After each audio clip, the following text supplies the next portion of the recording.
everything you thought about using binders could be wrong. Binders are used for three main things: making the seasoning stick to your meat, adding flavour, and helping us achieve that bark or that crust that we all desire.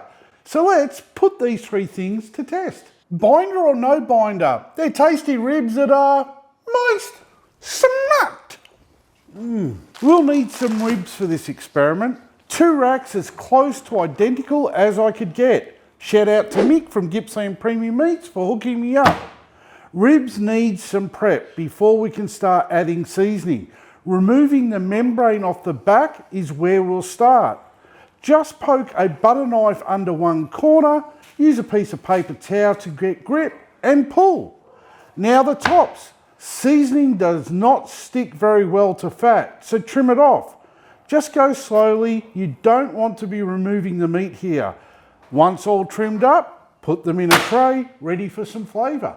Did you know you could easily make your own rubs at home? Let me show you how. I prefer to put my rubs and seasonings into an old rub shaker. For each rack of ribs, you want to add 1 tablespoon of smoked paprika, 1 tablespoon of light brown sugar, 1 teaspoon of kosher salt, half a teaspoon of black pepper, 1 teaspoon of mustard powder, 1 teaspoon of garlic powder, 1 teaspoon of onion powder, and half a teaspoon of cayenne pepper. Put the lid on and give it a good shake up. I told you it was easy. There are plenty of seasonings on the market today, but you just might find you have all the ingredients at home right now to make something specific to your taste. Don't watch this next part if you hate seeing waste. Most people use yellow American style mustard as their binder. This will usually mean they cover their food, in this case pork ribs, with yellow glow-in-the-dark liquid all over before applying any seasoning. I'm just wondering how the seasoning gets into the meat if it now has a fluoro yellow barrier stopping it.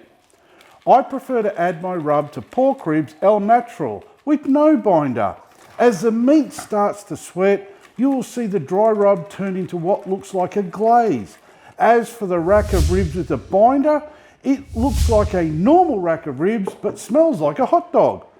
Put these aside to allow the meat to sweat and draw in the flavours of the rub. The struggle can be real when trying to show a true side-by-side comparison, unless you have a Z Grills pellet smoker that runs like a dream and is nice and stable. I'm going to be hitting temps of 150 degrees Celsius, and fueling this today is Heat Beads apple pellets. This could turn out to be the biggest and most epic cook this week. Did you know all animals with a rib cage have ribs? It's true, I've got a clipboard. Did you ever wonder how you cooked without beer before? This cook though is going to take 2.5 hours. And for those of you who follow me, you know this is a 5 beer cook using my beer timer.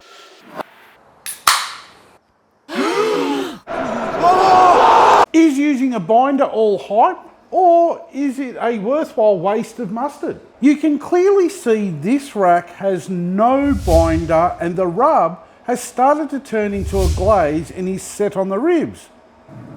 Place both racks into the smoker and we can come and check them in an hour. An hour in the smoker means more time to sneak some drinks. Did you know a lot of people add citrus to their wrap because it's a natural tenderizer? It's been an hour, so we can check the ribs and see where they are.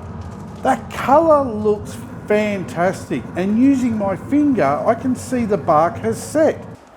Time to lay out some flexible metal, 2 pieces for each rack as a precaution due to the bones.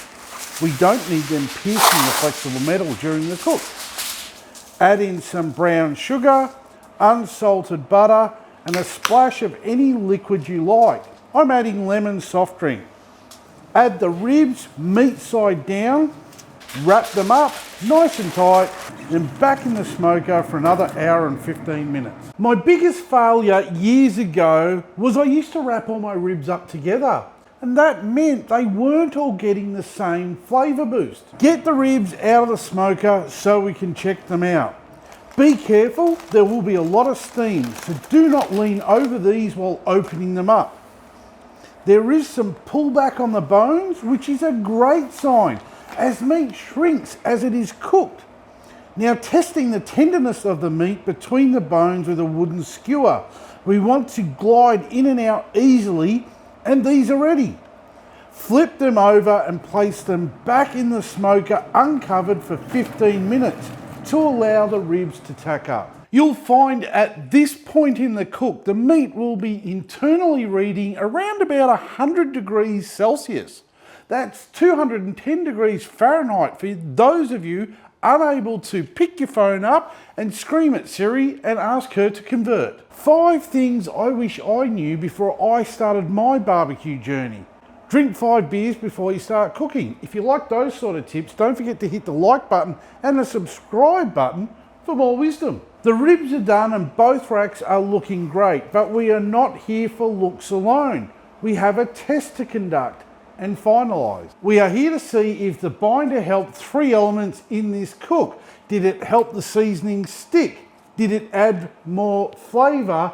And did it help create a good bark or crust? Well, looking at these 2 racks and touching them, you can quite clearly see this rack that had the binder on it actually has less seasoning stuck to it now. Whereas the rack that has no binder on it has full coverage. So I would say that's a fail on does the binder help the seasoning stick. Now, did it help create bark? Well, you can quite clearly see again that the rack that has no binder on it has a better bark than the rack that actually had the binder. So again, fail. Now for the flavour test. I feel that the ribs would need a stupid amount of mustard on them to create a difference in any sort of flavour. And when I say a stupid amount, I mean a mountain of mustard. But I'm happy to be the judge. So it's taste test time. I'll try the ribs without the binder first.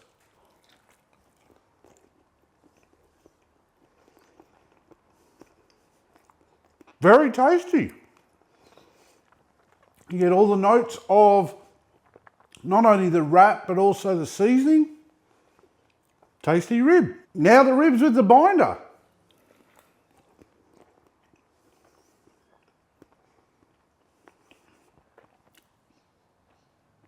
Same taste, nothing really special there. My conclusion is binders aren't needed, but don't take my word for it, do your own experiment.